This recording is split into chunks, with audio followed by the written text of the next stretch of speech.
Welcome back to Outdoors with Larry Ray, brought to you proudly by Tennessee Wildlife Resource Agency, Barton Power Sports, Sportsman's Warehouse, and Best Care Home Services. Hey, good Saturday morning. Welcome back to Outdoors with Larry Ray, and we're still trying to hook up with David Hagel. He's the general manager at the Bass Pro Shops at the Pyramid, and we haven't been able to hook up with David yet, so we're just going to hopefully David will check in with us. They got a big event that's going to start on October the 5th. They call it Flocktoberfest down at the Pyramid and go through October the 12th. A lot of great events and things like that. You can go to BassPro.com/Flocktoberfest. That's right, FLOCKTOBERFEST. So we're hoping to get David. We got Gene Smith and we got Charlie Covington here, and we appreciate both of those guys being in here. And y'all were kind of talking there a little bit off the air about fall being your favorite time, and Shelby McCall is our show producer, and she was saying the same thing. And I think that you'll get no agreements from most Memphians, particularly since it was just 95 degrees here about 4 or 5 days ago. Right, and you wear anything. Yeah. Wear a light jacket. Or wear nothing. Wear nothing, yeah. Yeah. And the bugs like you then. Yeah, they do, don't they, and everything. But the weather is great. The fishing is that time of the year. And Charlie is big in hiking. Now, where's your favorite place you've ever hiked, Charlie? Over in East Tennessee. East Tennessee in the Smokies? Yeah. In those areas over there. I just spent a day hiking over there at one of the falls. I can't remember the name of the fall, but it's only Fall Creek Falls. No. At the Smokies, in the Smokies. Oh, Smokies. Yeah, it's one Abrams of the Falls. No, Laurel Falls. Laurel Falls. Yeah. That's it. I've been there. Yeah. Then we did that, and of course, I have hiked to Klingman's Dome. Yeah. And I went there. That's a long way. That's a pretty good. Did you have to stop and catch your breath 2 or 3 times? Well, when we two go or up three there, times, yeah. This lady said, Mr. Smith, he said that'll take the hump out of your back on your way down. Oh, yeah, there you go. It's not too good on your knees, but I did probably my most anxious. We've hiked in the Rockies, and my wife is really the hiker. When I hike. That's the only time I think she hikes in front of me, because I'm a fast walker and things along that line. But we did hike up to Mount LeConte over in the Smokies, where you have to hike to the lodge way up there, and then you spend the night. Then you hike back down the next day, and it's booked from year to year. I mean, you have to get in for that. We made it fine. The food was unbelievable. And you stay in those little cabins. And the good thing about going down is that you got gravity helping you. There you go. Yeah, but Charlie, I tell you what, it hurt more going down than it ever did going up. Yeah.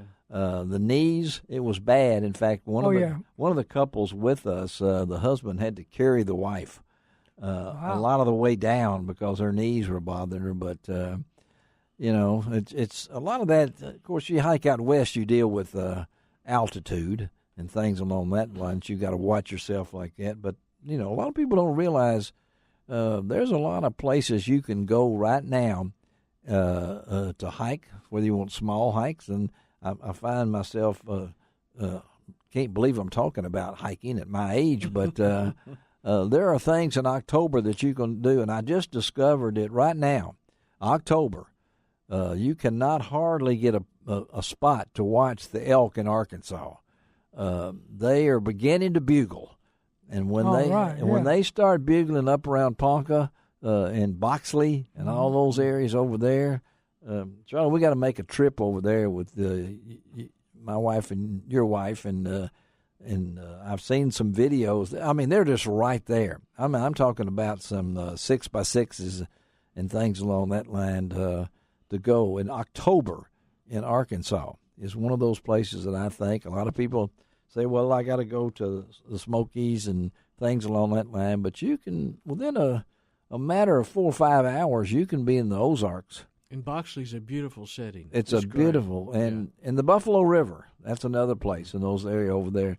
And, there are people, they say, that come from out of state fill all those little cabins in Boxley and that area over in Arkansas just to go out and watch the elk. And I was noticing, we got elk in Tennessee now. Right. But it's not as easy to get to where they are because ours is over in Grundy County, north of Chattanooga, and you got to want to get there. They got elk cams, you can watch them, everything like that. But I'm talking about in Arkansas now.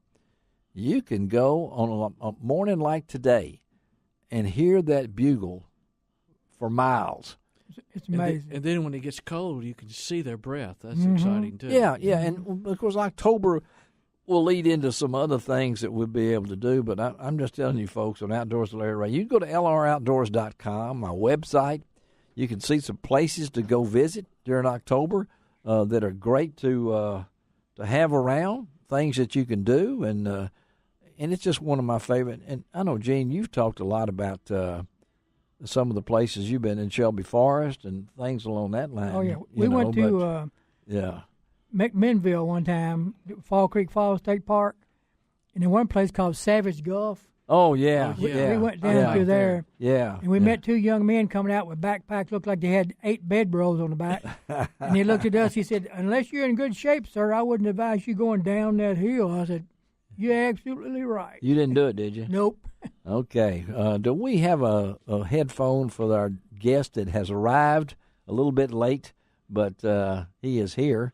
So we had to go ahead and start without him, but we'll make time for him because he's had to make a long journey on his bike to get out here. And that's David Hagel, our good friend, general manager at the Bass Pro Shops at the Pyramid.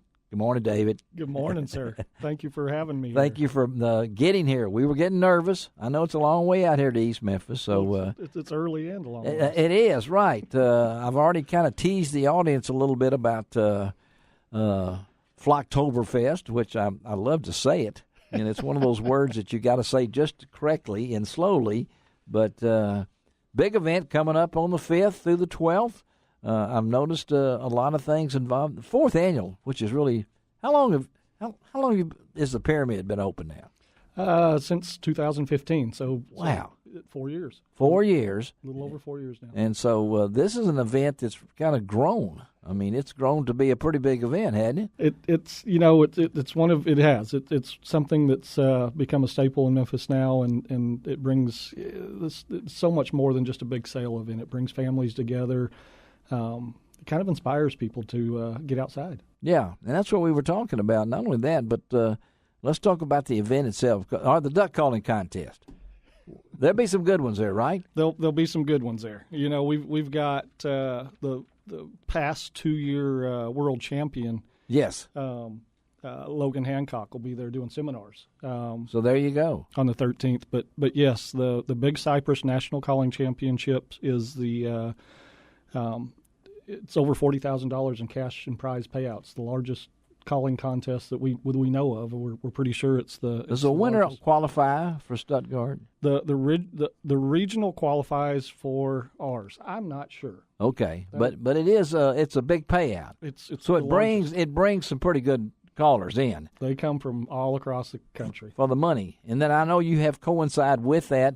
You got the Duck Commander's man himself coming in. I think Justin Martin. Martin will be coming in for that, and then also you throw in that the retrievers, the jumpers. How cool is that? That is cool, man. That is the greatest thing in the world, and a lot of people come out for that. We set it out on the front lawn. It's a big pool, and the front lawn. Yeah. Now, where's your front lawn? Right there in the circle. Okay, it's in the circle there. Yeah, it's in the parking lot. We've got a little bit of space out there. Okay, all right. So that's another big event, and of course, I'm gonna ask you right now, because this is my favorite event. You know what I'm coming to? I do. Yeah, the moon pie eating contest. Yep. One guy ate 85 moon pies in how many minutes? It's an 8-minute contest. 8-minute contest. Okay, and people actually come and watch it. We get a lot of people again from all over the country. It's Matt Stoney. I guess he's big in the MLE. Major League Eating. Yeah. Is that not something? I mean, so do they is there an entry fee, and what do these guys get? I mean, a day, maybe 2 nights at your hotel. I mean, I hope they get more than that. Or do they go to one of the hospitals after it's over? These guys are professionals. They travel. We'll have a couple of our staff actually compete come also. on. But Yeah. no, this is something they. Are you in this? Oh my goodness, no. Okay, I was just going to say, yeah, I would definitely come if you were in the contest there. So One glass of milk and one, I'm good. But no 85. RC Cola. I mean, Yeah, that's there you RC Cola, and There you go. 85 is last year. 85 is a record, and Are these little moon pies or no. these standard moon pies? These are the big ones. These are the big ones, straight from Chattanooga. Shipped them in here. How many moon pies do y'all get for this event? A lot. I mean, what's a lot? 200? I mean, No. We get there's probably a dozen contestants, so I think they have close to 100 for each contestant, just in case. just in case. Yeah. It's amazing. I mean, Moon Pie, the company Moon Pie loves us. They well, I'm sure, we yeah. sell a lot of moon pies out of that pyramid. so not only that, and we're probably going to extend David over a little bit for the next segment. I think that we can let Terry up there at Hybrid Light hold on and tell him, because I want David a couple more questions, and we'll get closing out since if he can stick for a little while on the next segment. Thank you, You sir. can stay around so we don't rush through it. But this is a big event. A lot of things for kids, which I like. Yep. You do that, so it'll go from the 5th through the 14th or 13th. 14th. For the 14th. So it's a big to do. 10-day event, and Do you have any other 10-day events? Is this the? we have a couple of fishing classic, hunting classic, but this is kind of our premier fall. Bring us into the good time of the year. And did you come up with a name? No, it was by committee. It was by committee. Yeah. What's on the committee? You and one other person? You and Faith? Yeah, Faith and some folks at base camp, but Okay. Flocktoberfest kind of that's unique. Flock to, and with DU being here, Yes, sir. I mean the partnership for that is adds a lot. They're a huge part of this, especially the duck calling camp. And of course, this is the duck calling. Stuttgart is. I know they think that is not in Germany, but over in Arkansas. But it's They think it is. They think it is. So the pyramid will be turned over into moon pies and duck calling and whatever it might be, echoing through the halls, and people will actually now you just stay right there and spend 14 days or whatever you want to do at the pyramid and do that. Then You don't have to leave. don't have to leave. Now I know during the duck calling contest they'll come from all over. I'm assuming that you'll have some of the best for that. We have the biggest and the best. We have them all. They're absolutely all. This is where you come to get your name on the map. And you got the judges.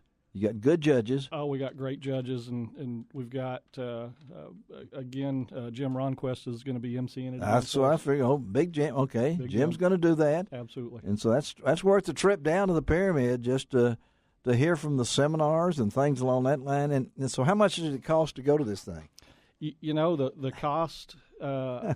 It comes down to it's free. It's free. But we want you to make the commitment to inspire somebody to get in the outdoors, whether it's kids or just anybody. Inspire them to get out. That's the cost of it. Well, that's just what we talked about with Mark Horowitz of DU about young people in the outdoors, and that's what we want to do. All right, we're going to take a break right now. We're going to keep David here just for a few minutes. He's trapped. We got him locked in the room here. And we'll be right back on Outdoors of Larry Ray.